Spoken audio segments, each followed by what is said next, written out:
British রাজত্বের শেষ মহিলা নবাব, যার 15,000 কোটি টাকার সম্পত্তি এখন ভারত সরকারের অধীনে।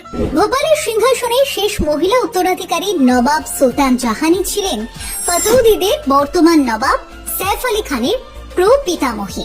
সমসাময়িক সময়ের থেকে অনেক এগিয়ে ছিলেন তিনি।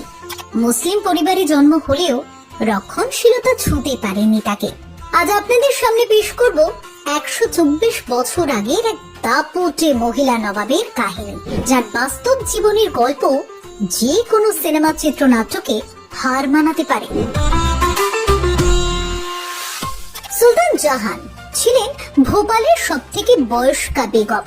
43 বছর বয়সে তিনি সিংহাসনে বসেন। তার জন্ম হয়েছিল 1858 সালে। তার বাবা এবং মা ছিলেন বাকি মোহাম্মদ খান এবং বেগম সুলতান শাহজাহান। সুলতান জাহানের জন্মের কয়েক বছর পরেই 1868 সালে তার দিদিমা সিকান্দার বেগমের মৃত্যু হয়। তখন সুলতান জাহানের মা সুলতান শাহজাহানকে সিংহাসনে বসানো হয়।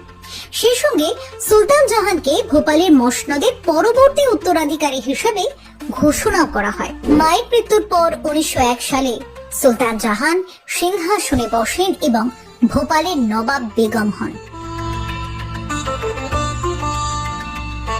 সুলতান জাহান তার সমসাময়িক মুসলিম মহিলাদের থেকে অনেক এগিয়ে ছিলেন। মুসলিম নারীদের মধ্যে যে রক্ষণশীলতা দেখা যেত, সেটা সুলতান জাহানের মধ্যে ছিল না। ভোপালের উন্নতির জন্য বেশ কয়েক ধাপ এগিয়ে গিয়েছিলেন তিনি। ব্রিটিশ রাজত্বে শাসকদের সঙ্গে বরাবরই সুসম্পর্ক বজায় রেখে চলতেন সুলতান। তিনি ভোপালকে ইউরোপীয় ধাঁচে সাজাতে চেয়েছিলেন। সেই মতো এই শহরে তিনি একটি ইয়ট ক্লাব প্রতিষ্ঠা করেন। ভোপালকে একটি প্রগতিশীল এবং আধুনিক শহর হিসেবে গড়ে তোলার দিকেও নজর ছিল তার। বিশেষ করে মহিলাদের শিক্ষার উপর তিনি জোর দিতে চেয়েছিলেন। সেই মতো গোটা শহরে তিনি অনেক স্কুল এবং কারিগরি প্রতিষ্ঠান তৈরি করেন। সেসব স্কুলের পরিচালনার জন্য তিনি বাছাই করে শিক্ষক নিয়োগ করতেন। শুধু তাই নয়, সুলতান জাহান নিজেও আলিগড় মুসলিম বিশ্ববিদ্যালয়ের আচার্য ছিলেন। তিনিই একমাত্র মহিলা ছিলেন যিনি আলিগড় মুসলিম বিশ্ববিদ্যালয়ের চ্যান্সেলর হিসেবে দায়িত্ব নিয়েছিলেন। 2020 সাল পর্যন্ত তিনি ছিলেন একমাত্র মহিলা যিনি মহিলা হয়েও এই পদে দায়িত্ব পান। এছাড়াও কর, সেনাবাহিনী, পুলিশ, বিচার বিভাগ এবং কারা বিভাগের কাঠামো বদলে দিয়েছিলেন নবাব বেগম। মদের উপরেও জারি করেছিলেন নিষেধাজ্ঞা। গাড়ির প্রতি ব্যাপক শখ ছিল এই নবাবের। আধুনিক সংস্করণের রোলস রয়েসের মতো বিলাসবহুল সব গাড়ি তার গ্যারেজে জায়গা পেয়েছিল। সুলতান জাহানের মৃত্যু হয় 1930 সালে। প্রায় 30 বছর তিনি দাপুটের সঙ্গে ভোপালে রাজত্ব করেছিলেন। শুধু রাজত্ব নয়, রাজ্যের উন্নয়নে তিনি অনেক কাজ করেছিলেন। আর কিছুদিন বেঁচে থাকলে তিনি তার শহরকে ইউরোপীয় শহরের ধাঁচে গড়ে তুলতে সমর্থ হতেন বলে বিশ্বাস করেন ইতিহাসবিদরা।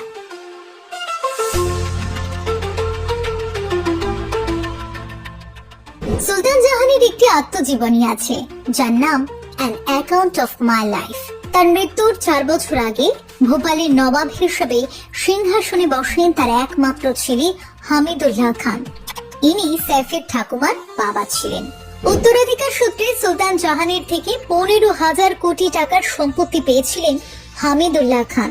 হামিদুল্লাহ খানের 4 কন্যা সন্তান ছিলেন, আবিদা, সাজিদা, ফারজানা এবং রাবিয়া। সুলতান জাহানের যোগ্য উত্তরসূরি ছিলেন তার নাতনি আবিদা বেগম। ঠাকুরমার মতোই তিনি ছোটবেলা থেকে রোলস রয়েসের মতো গাড়ি চালাতেন, বাঘ শিকার করতেন। 15 বছর বয়সে ভোপালের সিংহাসনে বসেছিলেন আবিদা। তিনি পাকিস্তানে চলে গিয়েছিলেন। সৈফের ঠাকুরদা নবাব ইফতিকার আলী খান পতৌদির সঙ্গে বিয়ে হয় সাজিদা সুলতানের। যেহেতু আবিদা পাকিস্তানে চলে গিয়েছিলেন, তাই তার সম্পত্তি উত্তরাধিকার সূত্রে চলে আসে সাজিদার হাতে। বংশানুক্রমে সেই সম্পত্তি পান সৈফের বাবা মনসুর আলী খান এবং তার মৃত্যু হলে এতদিন তা ছিল সৈফ এবং তার 2 বোন সোহা আলী খান ও সাবা আলী খানের হাতে। এখন সেই 15,000 কোটি টাকার সম্পত্তি নিয়েই দেখা দিয়েছে নতুন বিবাদ।